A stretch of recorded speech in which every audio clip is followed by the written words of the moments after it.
Florence Nakate okurugo muri Mubende Municipal Veterans Emyoga Sacco nagira ngo akatunga miliyoni 1.5 yayongeraho nikwe kugura ente yabire ne haka kandi obwa hati ya skenti 3 nenyongerako nengure nente ng'enyukura myezi 8 so urudoro nefunamu akayana oluvannyuma lwa myezi 2 nekufuna n'amata geteva mu lita 8 olunaku.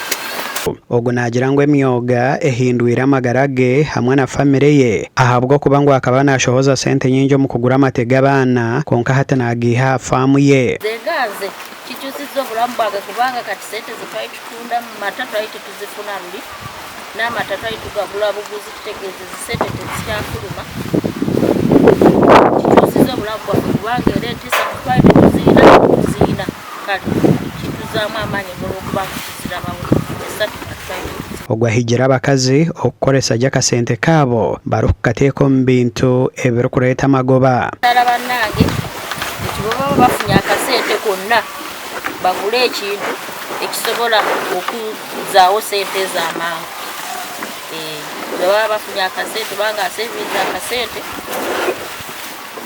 agule oba ente oba embuzi mwasobola okukuumira akasente kabo. Babariisa b'enjoki omu district ya Bunyangabo aba Bunyangabo Beekeepers Cooperative ne bagira ngo Microfinance Support Center ekabahwera munonga okutunga loan okongera hataniza obwoki. Increased our production level from 20 to 25 tons to 30 to 35 tons because we acquired a loan from Microfinance Support Center which was 120 million. And this money, we utilized this money to strengthen our collection centers within the Rwenzori region.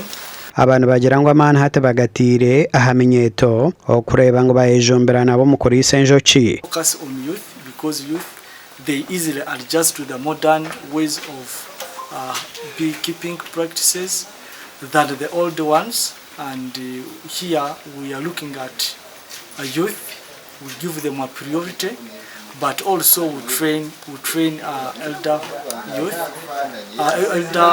obwa hata ba Microfinance Support Center abarukujunanzibwa aha sente z'emyoga omwihanga bariyo barambura ebyanga bitare bimwe na bimwe okureba ko abantu bakorise sente ezi ez'emyoga gashakwa Adolf Ayoreka.